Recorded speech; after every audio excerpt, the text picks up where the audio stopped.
You are listening to the We Hired a Sitter for This podcast. We hired a sitter for this. We have a roster of like 7 sitters. I hate authority, but I'm a mom. I'm an old man. I need orthopedic shoes. The laughs, the chuckles, the TMI. Some people might say, why would you have kids? The oceans are rising. The economy's collapsing. And they're not wrong. I'm Ross. And I'm Patrick. And we hired a sitter. Okay, well, I guess I'm stuck in traffic, so we might as well get this show on the road, get this over with. Hello, everybody, and welcome to We Hired a Sitter for This. My name is Patrick Holbert, and I'm one of your hosts. Sometimes I have Gastor Almonte as my co-host, sometimes my wife, Ross Erin Martineau.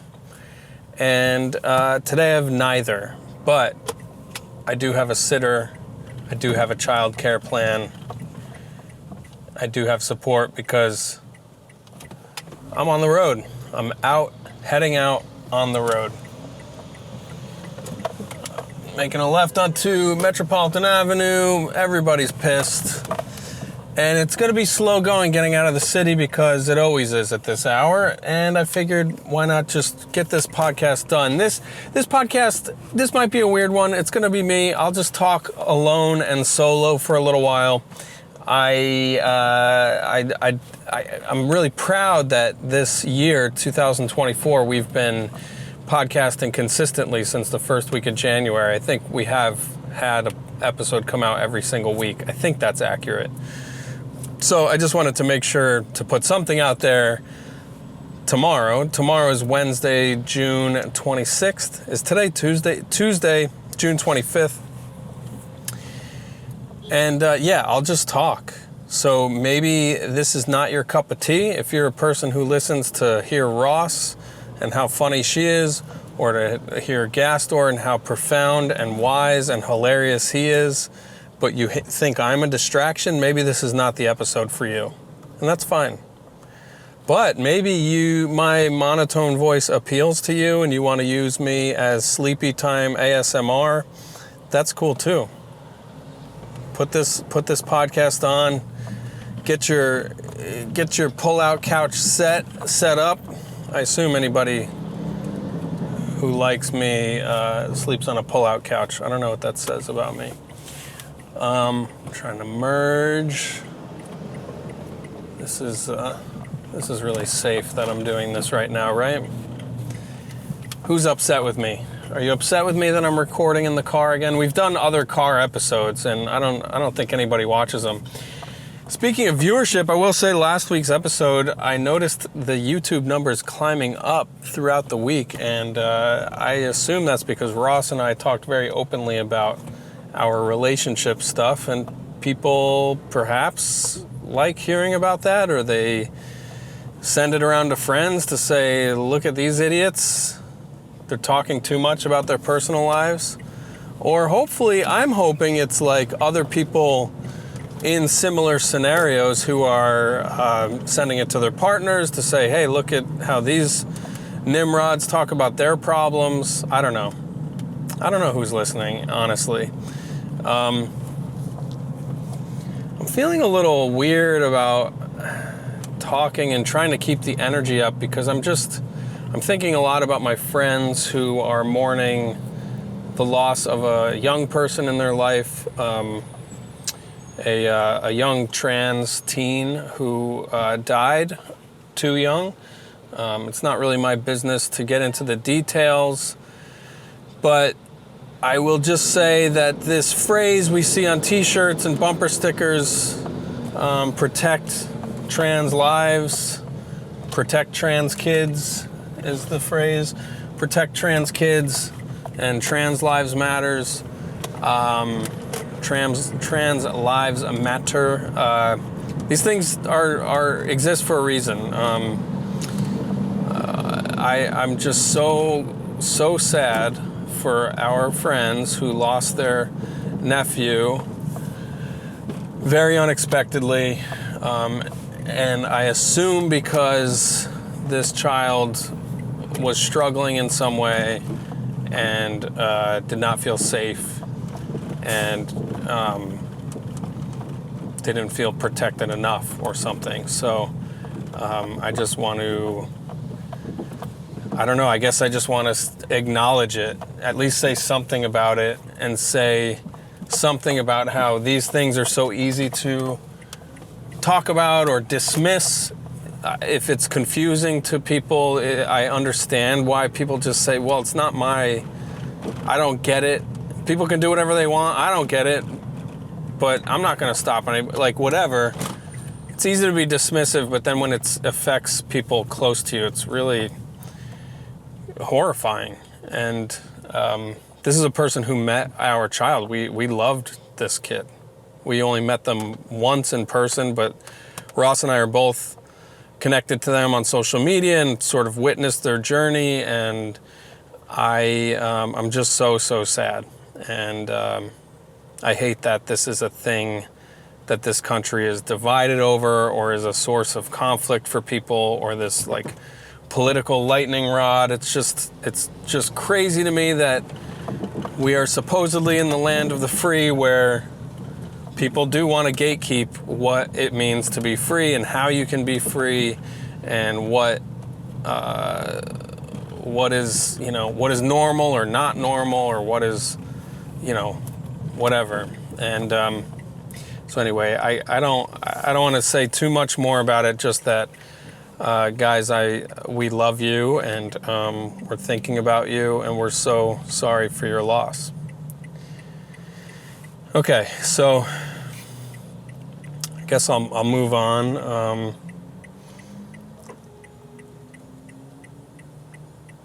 I do want to live in a world where my kid can be whoever she wants to be.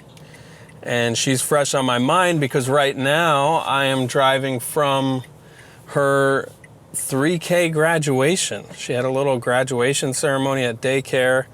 It was so cute. I'm so proud of her. And I think I always had this idea that like these kind of like little milestones are silly to celebrate, because come on, she just turned 4. But these are 3.5 and 4-year-old kids. Like, do they really need a whole big thing? But I think similar to what we've talked about in the past is that this is something to celebrate, not just for her, but for us parents who did consistently for a year. I guess she's been in that school for 2.5 years or something. We got her to school most days when she wasn't sick. We got her to school. She learned a ton of stuff. She made all these friends. And I guess I didn't really realize this, but the daycare she was going to, this was their very first year being a real school, like being connected to the Department of Education. And these women, these caretakers who took care of our daughter for all this time were also celebrating their first year as a legitimate school, and they gave these little speeches, and I was so proud of them. I was proud of these educators who kind of put together this amazing thing in our community, and I just feel so lucky that Franny is a part of it. Hearing a weird vibration in my car, but that's not new. If you're a regular listener, you've heard that before. What the hell is that?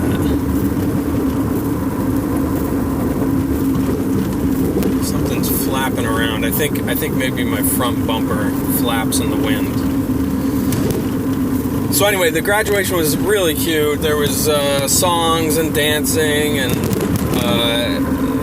varying amounts of upset children and tears and crying and panic attacks and shy kids and outgoing kids and all these other parents that we just love. And it was very cute, and it felt good. And I was sitting there watching this graduation ceremony and realizing that it was 25 years ago right now, like exactly 25 years ago, 1999, June of 99, that I graduated high school. I'm 43, my kid is 4, and I've been out of high school for 25 years. I just don't get it. I don't get where the time went. It feels super weird, and I feel old.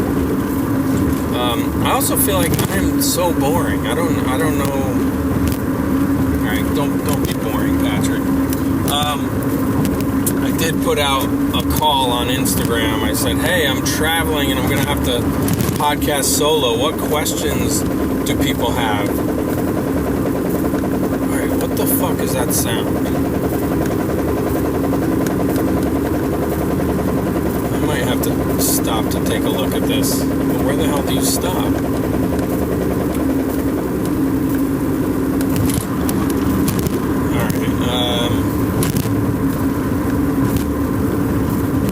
What a cliffhanger. What an exciting podcast, Patrick. Just bring up the fact that your car sounds like it's going to fall apart and then decide out loud whether or not it's a safety issue enough to go check on. Alright, I'm going 40 now on a smooth pavement and I'm not hearing the sound. Let's see if going faster makes it happen.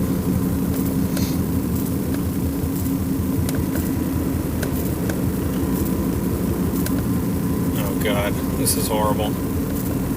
Maybe I just cut this and listen to a podcast. I'll listen to another podcast.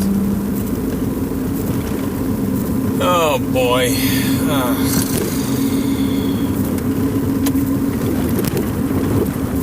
Well, I guess let's just keep going. Let's plow ahead. Me and you, whoever is listening, let's plow ahead. Let's fucking do this. Let's just get through it. This flapping sound is really ratcheting up. I'm going 60 and it's I hear it. Do you hear it? I don't know if you can hear it through my mic. I'm going to stop talking while I'm going fast.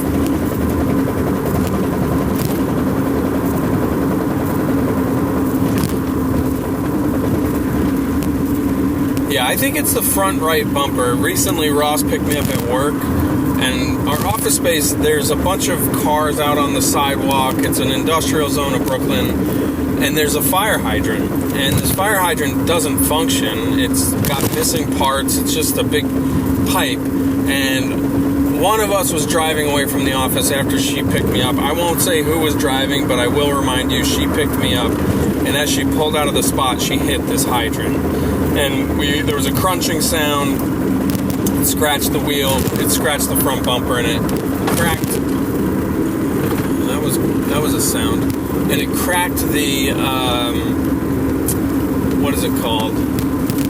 It smashed the bottom of the windshield wiper reservoir, so all the windshield fluid just poured out onto the street. I think I hit a bump that knocked that piece back into place, because now I don't hear the sound, but I'm also slowing down. Anyway, I think maybe when the person that was driving hit the fire hydrant, it knocked something loose on the bumper. So I think it's flapping loose in the wind, but it's not hanging down. And I think the sound we're hearing is just plastic on plastic.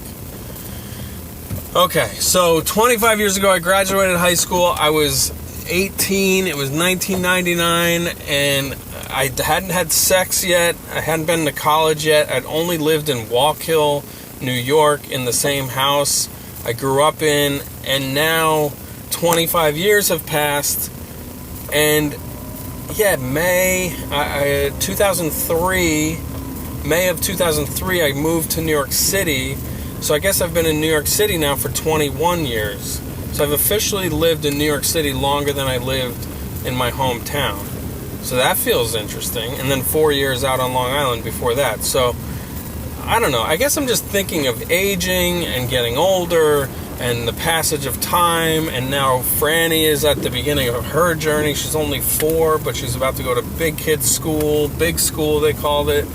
And I'm just so proud of her. And I think it's neat. It's pretty neat what's going on here, you guys. I am aging. I am on day 33. Is today 33 days of no junk food? I haven't given in yet. Still no ice cream, still no cookies, no pies, no Drake's cakes, no donuts, no soda. There hasn't been a Coke or a Sprite or a root beer or Dr. Pepper. I've had lots and lots of seltzer. I've got some kombucha. One of the other parents has a kombucha company. Maybe they'll sponsor us sometime. This is the Bear's Fruit Kombucha brand. This is the strawberry jalapeno flavor. At the graduation, I had the strawberry basil, which I think is a genius flavor. I love basil. It's a nice, mild, herbaceous. Oh, it's foaming up. I didn't think it would foam up. It foamed up on Ross right after graduation. We were walking away, and she opened hers. Don't worry, I got a bunch of paper towels in here, and it's going into the cup holder where Peggy has puked multiple times. Ooh, that is spicy. That is a spicy kombucha. That is so unique, though. It is delicioso. Yeah, Peggy puked in these cup holders a couple times. We learned that she gets car sick. Oh man, I'm about to do the thing where I merge from the right lane on approach to an entrance ramp, and I think people are gonna really hate that about me. Or I could stay on the local streets, entering Astoria, Queens. Yeah, I'll just stay local. I'll go through the lights. Or do I sneak in? Yeah, let's stay local. Gonna be okay on time. Everything's fine. I don't need to rush. I'm leaving with plenty of time. The gig is in Binghamton. The Airbnb is in Binghamton. I've got multiple shows around the Binghamton Catskills area this week, which I guess I should say, I should remind people, tomorrow night, Wednesday night, the day that this is airing, so tonight, if you're listening to this, Hurleyville, New York, we're going to do a show there tomorrow. Yesterday I checked on ticket sales. They weren't looking good, so I suppose there's a chance it's going to be canceled. But if you're a listener and you want to come, I guess DM me and ask if it's happening. I hope it happens. I want it to happen. But I also want to put on a good show. I have comics traveling some distance, and it's going to be a tough night if it's not well attended. God, I hate this business. Is this even a business? I hate this endeavor. I'm not going to call it a hobby. I'm in over my head now for it to be a hobby. Oh, that is good. Strawberry jalapeno. Who would have thought? I'll tell you who. Bear's Fruit Kombucha. Sponsors of We Hired a Sitter for this. And they don't even know it. It's not too spicy. It's like when you want your kombucha to also be taco night. We had taco night last night at our home. Been making a lot of tacos at home. Been doing a lot of dinners lately. Cooking for my family, providing for my family. Okay, so what did I want to get into? What the hell did I just bring up? Talking graduation, life, health. Yeah, 33 days, no junk food. I gotta get addicted. I gotta get addicted to taking care of myself. I met a guy who said that to me in Boulder, Colorado, and it's becoming a mantra. The other night, I woke up from a night of sleep thinking I'd like to go for a run today, or I'd like to go do some pull-ups today. Did I do either of those things? No, I didn't, all right? But I felt energized. It felt like something I wanted to do. I think something might be happening with my car. I'm feeling my steering wheel is steering in a way that makes me wonder if perhaps I have a flat forming. Oh, Christ. God damn it.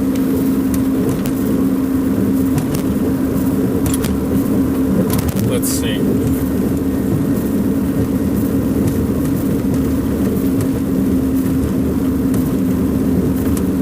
If I have a flat, I'm on the Triborough Bridge right now. I can go to a Fix-A-Flat in the Bronx pretty quickly.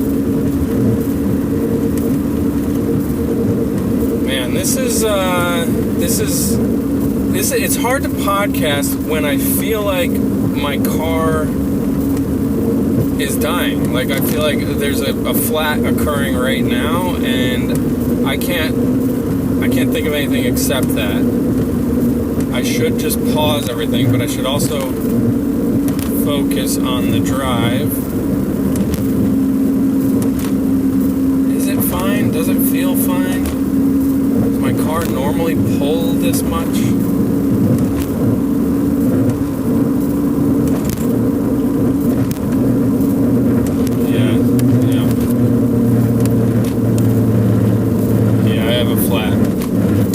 Something is wrong. I need to pull over. I'm pulling over, everybody. On the fucking Triborough Bridge. God damn it. God damn it. And if I have to change this tire... Oh, shit. Yeah, something's like smoking. Alright, I gotta turn off all this shit. Some guy is pulling up to me already. The Triborough Bridge, the last place you want to get a flat tire. Cars are flying by. That's Frank, he helped me out. Thank you, Frank. Fuck, this sucks. What a pain in the ass. Man, this guy Frank literally just stopped and helped me out. He's got this little pump called backlight. Alright. Frank put enough air in my tire with that little device that I'm now driving into Manhattan to go to a Fix-A-Flat that he's gonna lead me to. This guy saved my ass. Hopefully we get there fast enough for this tire to stay filled. It was a VacLife thing. That's the name of the device that filled up the tire. Please God, if this traffic keeps moving, we should be okay to get to the Fix-A-Flat. I'm not going to go too fast between now and then. I really hope the tire's not too damaged. I can't afford new tires. But Frank is a TNC driver, I guess like an Uber driver. And he literally, like, I pulled over and within a moment he was pulled over to help me out. He lives in Manhattan. I don't know his last name. I tried to give him $10 to buy a beer. I only have $10 on me. He said to pay it forward. So I got to figure out how to help somebody else to pay it forward. I feel like an ass. I feel like a total ass that this is where I'm at. I feel like it's interesting. I just packed up some stuff from the office, and when I came out of the office, the front left tire looked low, so I checked the pressure. I used the tire gauge, and it said it was at 35. So I was like, well, this tire's fine, so surely everything's fine. And then start driving, and it's the front right tire that went flat.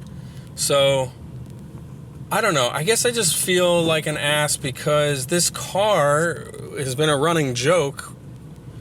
It's been a running joke this whole podcast, for a while on the podcast. But, like, I really do need to just fucking get a big kid job or something so I can afford when things break. And I still have so much weird shame about, I guess it was like 11 years ago now that I just said, fuck it, I'm burned out on my real career. I'm going to go try to be a comedian and do what my inner child wants to do. And how much longer can I do that? How much longer can I get in the car and not be sure if it's going to get me where I need to go? And how much time is this adding to my trip? Like, it is 12:07 now. I dropped Ross off after graduation at 11, so I've been on the road for an hour and 7 minutes. Frank just literally was my angel. He saved my ass. I mean, that was like, I don't know, a 10-minute pit stop. please God, hopefully God will get us through this bridge. We're still on the Harlem River Drive Bridge, whatever this bridge is. It's part of the Triborough Bridge. Once we get into Manhattan, I'll go to this Fix-A-Flat. And hopefully that will work. Or hopefully that'll be quick. And I can get to the gig. I'd like to get to the Airbnb first. I'd like to shower before the gig, but I suppose there's a chance I'm going to have to go straight to the Airport Bar and Grill in Binghamton, New York to go perform right away. But let's see. We're getting off the off-ramp now. The tire seems to be filled up enough still. We are entering Harlem on the east side. I think we're gonna merge left. Yeah, I'm following Frank. There's a BP gas station. Is this compelling? I'm just on the edge of my seat. Like, am I gonna get where I need to go right now? Yeah, I see the Flat Fix place right across the intersection. Yeah, we're gonna make a left into there. Wow. You can't see it, but Frank is pulling me right up into this Fat Fix. I'm gonna turn off the stuff. There goes Frank. Frank just left. We just had a hug. I got his Instagram info. Give this man a follow. He just saved my ass. I think he's going back into Queens or something. Damn. Thanks, Frank. Alright, and then over here is where the car is now. We're at the Flat Fix place. I gotta maybe get some cash to pay for this. We're in Harlem. There's a chicken spot. This smells delicious. God damn, what a fucking annoying day so far. Yeah, this is Harlem, New York City. East side. 125th Street. Triborough Bridge. This is where the flat occurred. Way up there. And now we're back in New York City. And then I'm gonna be hitting the road once they're done with this thing. Maybe I'll get them to check the other tires. This is very annoying, but Frank saved my ass. He saved the day. This could have been a much more complicated day.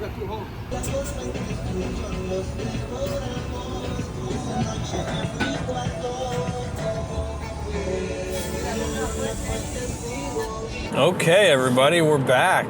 Back on the road. I've been driving for an hour since I got the flat fixed, but I needed to just check out for a little while, listen to a different podcast, and not listen to myself speak anymore. But I am so relieved. Thank God for Freddie, aka Diesel Geezer on Instagram. We made friends at the Flat Fix shop. I got a selfie. I followed him on Instagram. The guy saved my ass. He saved my ass today. I don't think I lost much time at all on this trip. Earlier I said I was driving for an hour, but I forgot to say I dropped off Ross at 11 a.m. Then I went to the office to pack up more stuff for 20 minutes. So I was probably only on the road for 40 minutes when the flat occurred, or 30 minutes. And then this guy saved me immediately. So that was amazing. Got the tire plugged up. There was 2 holes. They plugged 2 holes. I don't know how advisable it is to be driving a car with 2 holes in one tire. I think all my tires have been plugged at this point. I need a new car. I need a new job and career and money. I need money because this is unsustainable. I can't be driving 4 hours upstate, not knowing if the car is going to make it or not. I'm going to go do these gigs. I don't even know how much money I'm making on these gigs. I told Ross a number that I don't even know if it's accurate. I'm in vagueness. In the money program, they call it being in vagueness. I have no clarity on what I'm making. So, God willing, I make some money. Luckily, the car's working fine for now. I got 2 more hours to go. I'm on looks like a 1/12 of a tank of gas at the moment. So I'll just record the rest of this episode on the drive here, and we'll go as long as we go. Okay? So what was I getting at before the flat happened? I think I was talking about Hurleyville, which is Wednesday night. Not sure if that gig's gonna happen. After I'm done recording, I gotta text them to see, are we gonna try to do this gig tomorrow? Because if it's like 10 people who bought tickets, then I can't. I just feel horrible having these comics travel all the way up there to do this gig for 10 people. We'll see. But it's got me feeling, I have a lot of anxiety about that gig. These other gigs I'm excited to do. It's been a while since I've just gotten to screw around and do an hour on stage, 45 minutes to an hour, whatever. Really excited, very grateful to Mike Peters who booked me for these 4 shows. So I'll be in Binghamton tonight, which is Tuesday, too late for you, sorry. Thursday night is also near Binghamton, I think it's Port Crane, New York. Friday is somewhere in the area, McGraw, New York, it's up toward Syracuse. McGraw, I think is the name of the town. And then Saturday is Otsego. And here's the deal with the Otsego gig. I get a text from my dad saying, hey, I know that you sold 5 tickets to Otsego. And I think that means maybe he's coming with my cousin. I have a cousin of my dad's kid, Chris I think is gonna come. That guy texted me saying, hey, small world, I saw you'll be in Otsego. Not Owego. There's Owego, New York. That's the last show I did for Mike Peters. There's Oswego, New York. That's way up on one of the Great Lakes. And now it's Otsego, which is like east of Binghamton. And so, yeah, is my dad going to be there? That makes me feel weird. I love the guy. He's come to some shows. I don't think he's ever seen me do particularly well on a show. And also, if he comes to the show, I have to drop like 20 minutes of this hour. I don't really want to do some of this material in front of him. I don't want to hurt his feelings. I don't want to make him feel uncomfortable. I don't also want to I don't know. I don't fucking know anymore. Anyway, I was thinking about 1999 being 25 years ago and high school graduation and work, this idea of work and providing for my family. I used to make lots of money. Now I don't anymore because I chose this nonsense. So I'm doing all this coaching work right now. That's one of my jobs. I think I've mentioned it vaguely on here. I do it's called like sober companion work. Sometimes it's called recovery coaching. Sometimes it's just life coaching. A couple of my clients don't even have substance use issues. They just have some like executive functioning struggles, and executive functioning is like the basics, like people who don't have good executive functioning maybe don't really know how to organize their day or how to manage a sleep schedule or take care of basic tasks like keeping food in the house or feeding themselves regularly or getting up on time or whatever. So I've had to take on a bunch of that some new work with that, and it's just while I'm with them, sometimes it's really, really rewarding, and I feel good that I can help people, and sometimes it's sort of like, man, I wish I was doing something else with my time right now. It's hard. It can just be really hard and frustrating, and you know that feeling when you know what will help a person, and you really want to help them, but it's really up to them to do the hard work of helping themselves. I guess I just have some days where I do that job, or I do some video work, or I do a show that doesn't go well, where I just think, man, I wish I was just making a lot of money today doing a job that I'm good at. Like, I wish I was filming something for somebody else, like doing some camera work or some editing, and just making a lot of money today and not thinking at all, like no emotional connection to the work.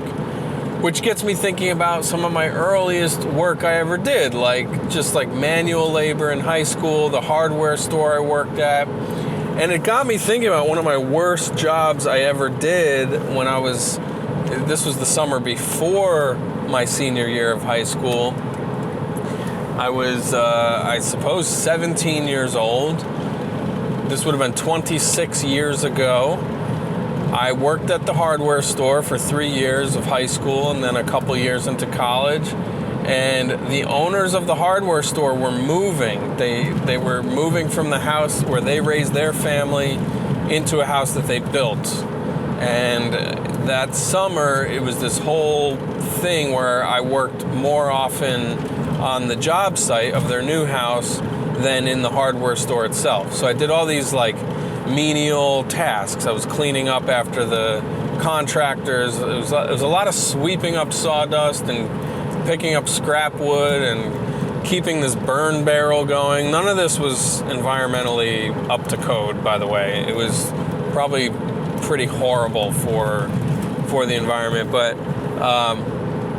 yeah, I did, and then I did some painting. I did a lot of painting. I remember I painted one room pink, and I got all this pink paint on myself. And my boss's big joke, and I was painting the inside of a closet, and my boss's big joke when I came out of the closet was, "Oh, Patrick came out of the closet and he's tickled pink," because I had pink paint all over me. And I remember at that age feeling so uncomfortable with this guy making a joke about my sexuality, but also knowing like, yeah, this is how men transact social skills socially, is with humor and roast jokes. Oh, look at that, the gas light is on already. Anyway, the house they were moving out of was in a town called Montgomery, and they had to, in order to sell their house, they had to get certain things up to code, and they had an above ground pool, and they had to do all this stuff with the electrical relating to the pool. Like the pool had a pump, and the wiring to the pump wasn't up to code. This family, by the way, this guy, he loved rigging things up, and because he owned a hardware store, he had lots of different ways of rigging things up. And this pool, I think the wiring was like maybe up on a pole, or he did something illegal, and they had to do it properly. And what they needed to do was dig a trench and put electrical conduit in the trench to get the proper wiring to the pump. And so my job for like, I don't know, maybe it was a day, it was probably several days, I had to shovel a trench, like a channel in the ground, like maybe 6 inches wide, but 1 or 2 feet deep. And I had to use a shovel. I had all these tools, shovel, I remember using a hatchet quite a lot to loosen the dirt, because it was all really rocky, hard ground. And I spent days and days digging this channel in the ground, which, by the way, there are rental tools that you can use, like to just tear into the ground. But for some reason we were doing it manually, and it was along a tree line in their backyard. And I'm digging through the ground, and I'm digging through all these roots, and I'm just like up to my, like above my elbows in dirt and filth and sweat, because this was also in the summertime. So I'm like killing myself for this family. And the worst part was that the shrubbery and the greenery that I was digging through, all the roots that were going through the channel that I dug, turns out it was all poison ivy. So I ended up with poison ivy up to my shoulders because of all the grass and all the bushes and the roots and the I think it was the oils from the roots that got on my skin. I hope I'm not misinforming anybody. I have to look up to see if that is actually how poison ivy works, if poison ivy will go through the roots. But it was horrible. And you know when you get poison ivy between your fingers? Like I had that for, I don't know, weeks of that summer. So that was miserable. And then the other horrible job I had to do, I'm going to stop for gas. And I'll probably stop this podcast because the good part's over. The flat tire, the guy saved the day. How lucky am I? Anyway, the other thing they had in the back, so this house that they were leaving in Montgomery was this massive, I think there were 4 floors. It was like a Victorian, it was like a mansion. I mean, there was like probably 10 bedrooms or something. They had 5 children. They raised all their children there. They were all adult. All those children were adults by the time I met them. They're all like 20 or 10 years older than I am. Anyway, they had a big old barn in the back, like this like old gray barn. It was probably a horse barn or something in the 1800s. Who knows? And that barn had to be cleaned out, and they asked me to go up to the top floor with a shop vac because they had all this random equipment up there. They needed me to clean out the attic of this barn, because up in the attic they had all these old lawnmowers and stuff just like covered in plastic sheeting. It was, I don't know what was up there. It was like pallets and stacks of old equipment and just stuff. This family had so much stuff. Anyway, but all the stuff had plastic sheeting laying over top of it. And they asked me to go up there with a shop vac and vacuum off all the plastic sheeting, because the barn was home to hundreds and hundreds of bats. There were so many bats in there sleeping on the ceiling that they would just like sleep and shit down. It would rain bat shit down onto the plastic sheeting, which had a layer, like just a thick layer of bat shit that collected in the valleys and the pits of the plastic. And it stank, and it was like 120 degrees because, again, it was the summer, and this is the attic. And I had to shop vac out all the bat poop, which is like dry because it's like baking, but also bat poop it's not like bird poop. I guess it's more similar to like rabbit poop in its dryness and consistency, but it looks like rice. From what I remember, it was like grains of rice, basically. And I don't know how to say no. I think he literally said, you can say no if you don't want to do this, but I don't know how to say no. I'm a people pleaser. I really wanted to earn I think it was $5.25 an hour back then, minimum wage. Does that sound right? $6 an hour? I don't know. It was not a lot. $8.25 maybe? I don't know. It was definitely not more than $10 an hour. And I went up there, and for hours and hours, I shop vac that attic. All the while, the bats are above my fucking head, sleeping along the eaves and the beams of the barn, just like lined up, just hanging upside down, like Hotel Transylvania. And I'm just like hating life and just doing it because they asked me to do it. So I don't know. I guess I'm just thinking about that time of my life and how it feels really far away, but also that's just life. Like, now I'm like, I don't know. I don't know. I guess I feel like a little dumb or something for choosing this route that I have chosen. Like, was this dumb to change careers 11 years ago? Who knows? Anyway, I don't think this is really a full episode, but it's an episode. Maybe I'll shoot more at the show tonight. I don't know. But for now, I'm going to turn off all this stuff. I got to go inside and piss. And I got to get gas. And finish this drive to Binghamton. Bye.